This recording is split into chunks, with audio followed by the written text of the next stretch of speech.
இன்றைக்கி நம்ம என்ன வீடியோ பார்க்க போகிறோம் அப்படின்னா கேரட் அல்வா செய்கிறது எப்படிங்கிறத தான் இந்த வீடியோவில் பார்க்க போகிறோம். அதுக்கு முன்னாடி டிஎன்பிஎஸ்சி யாராச்சும் ப்ரிப்பேர் பண்ணுறீங்க அப்படின்னா டிஸ்கிரிப்ஷனில் லிங்க் கொடுத்துருக்கேன், தவறாமல் அந்த வீடியோவை பார்த்து ப்ரிப்பேர் பண்ணிக்கோங்க. ஓகேவா ஃப்ரெண்ட்ஸ்? ரொம்பவே சிம்பிளான ஸ்டெப்பு தான் கேரட் அல்வா செய்கிறது. அதுக்கு முன்னாடி நம்ம சேனலை சப்ஸ்கிரைப் பண்ணிக்கோங்க. வாங்க வீடியோக்குள்ளாடி போகலாம்.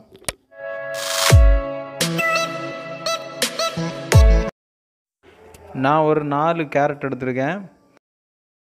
இந்த மாதிரி சீவி வச்சுக்கோங்க. அப்புறம் 5 துண்டு ஏலக்காய் எடுத்து அதை நல்லாவே பொடிச்சு வச்சுக்கோங்க. சுகர் உங்களுக்கு தேவையான அளவு போட்டுக்கோங்க, ஏன்னா கேரட்டே ரொம்ப இனிப்பாக இருக்கும். சுகரு தேவையான அளவு எடுத்துக்கோங்க. நெய் 2 ஸ்பூன் நெய் எடுத்துக்கோங்க. அப்புறம் 1/2 லிட்டர் மில்க் எடுத்துருக்கேன். ஓகே, ஸ்டவ்வை பற்ற வச்சு கடாயை நம்ம வைக்கலாம். ரொம்ப ஹீட் ஆகுது. ஹீட் ஆகிடுச்சு. இப்போ நம்ம அதில் தயாராக வச்சுருக்க நெய்யை ஊற்றலாம். சரியா? நெய்யை ஊற்றிக்கோங்க. நெய் நல்லாவே சூடாகட்டும். சூடாகி இந்த மாதிரி கறக்கி விட்டுக்கோங்க. அது ரொம்ப எல்லா இடமும் கவர் பண்ணுற அந்த மாதிரி கறக்கி விட்டுட்டு, இப்போ நம்ம ரெடியாக சீவி வச்சுருக்க கேரட்டை அதில் மிக்ஸ் பண்ணுறோம். எல்லாத்தையும் அதில் கொட்டிடுங்க. மொத்த கேரட்டையும் அதில் கொட்டிட்டு, அது என்னென்னா இப்போ கொட்டும்போதே ரொம்பவே மணமாக இருக்குது. அதோடைய நெய் ஸ்மெல்லு ரொம்ப நல்லா இருக்குது. நெய்யோடைய மனம் ரொம்ப தூக்கலாக இருக்குது. நல்லாவே கிளறி விட்டுக்கோங்க.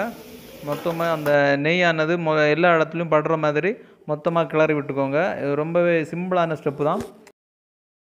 மிக்ஸ் பண்ணி விட்டுக்கோங்க. இதோடைய வாசனை ரொம்பவே நல்லா இருக்குது. ரொம்பவே இப்போவுமே தெரியுது. அதோடைய இதுவும் எல்லா இதுலேயுமே பட்டிருக்கு, பார்த்துக்கோங்க. இதோடைய கலர் மாறிச்சு. நம்ம ஒரு மூடி வச்சு அதை மூடி வச்சுக்கலாம். ஏன்னா அப்போ தான் அதோடைய மொத்த ஆவினால தான் ரொம்ப வேகும். அது ரொம்ப வேகும்போது நமக்கு சாப்பிடும்போது ரொம்பவே ஒரு சாஃப்ட்னஸாக இருக்கும். அல்வா சாப்பிட்றது ரொம்பவே சுவையாக இருக்கும். அந்த மாதிரி யூஸ் பண்ணலாம். இப்போ அதோட தயாராகிடுச்சு. இப்போ இதில் நம்ம என்ன பண்ண போகிறோன்னா, இந்த நேரம் பார்த்து கரண்டும் போயிடுச்சு. ஓகே, பரவாயில்ல. இப்போ நம்ம தயாராக வச்சுருந்த பால் 1/2 லிட்டர் மில்க் இருந்துச்சுல, அதை இதில் விட்டுறலாம். இப்போ ரெடி ஆகிடுச்சு. மில்க் ஆட் பண்ணிவிட்டு ரொம்பவே கிளறி விட்டுக்கோங்க. இது ரொம்பவே மில்க்கு ரொம்ப கொதிக்கணும். கொதித்து அது பத்துறது அளவுக்கும் நீங்கள் அப்படியே கிளறி விட்டுக்கலாம், பிரச்சனை கிடையாது. நம்ம என்ன ஆட் பண்ண போகிறோம் அப்படின்னா, சுகரை இதில் ஆட் பண்ணிக்கலாம். சுகர் ஆட் பண்ணிக்கிட்டு இதில் நான் சுகர் ஆட் பண்ணிட்டேன். இப்போ நல்லாவே கிளறி விட்டுக்கோங்க. அப்போ தான் அந்த சுகர் ஆனது எல்லா இடமே படும். ஓகேவா? எல்லா இடமே கவர் ஆகுற மாதிரி நமக்கு ஒரு இனிப்புத்தன்மை நல்லாவே ரொம்ப டேஸ்டியாக இருக்கும் அல்வா. நீங்கள் எப்போ தேவைப்படுதோ அப்போல்லாம் வச்சு சாப்பிட்டுக்கலாம், பிரச்சனையே கிடையாது. உடனே ஒரு 10 நிமிஷம் தான் ஆகும், டப்புன்னு வச்சிடலாம். ஓகேவா? நல்லாவே கிளறி விட்டுக்கோங்க. இது ஹீட் ஆகிடுச்சு. இதோடைய வாசனை இப்போவுமே தெரியுது. படித்து வச்சுருந்த ஏலக்காய் இதில் நான் ஆட் பண்ண போகிறேன். ஆட் பண்ணிட்டேன். அப்புறம் நீங்களும் ஏதாச்சும் நட்ஸ் இருக்குது, இல்லை ஏதாச்சும் முந்திரி அந்த மாதிரி ஐட்டம்ஸ், கிஸ்மஸ் போடலாம். ஏதாச்சும் இது இருக்குது அப்படிங்கிறதுல நீங்கள் போட்டுக்கலாம். முந்திரி இல்லாத பட்சத்தில் அது போடாட்டாலும் பிரச்சனை இல்லை. ரொம்பவே டேஸ்ட்டாகவே வந்திருக்கும். இதோடைய இது பிரச்சனையே கிடையாது. நீங்கள் உங்களுக்கு விருப்பமான டைம் இதை வச்சு சாப்பிட்டுக்கலாம். இது ரொம்பவே வத்துது, பார்த்துக்கோங்க. இதை இந்த மாதிரி கிளறி விட்டுக்கோங்க.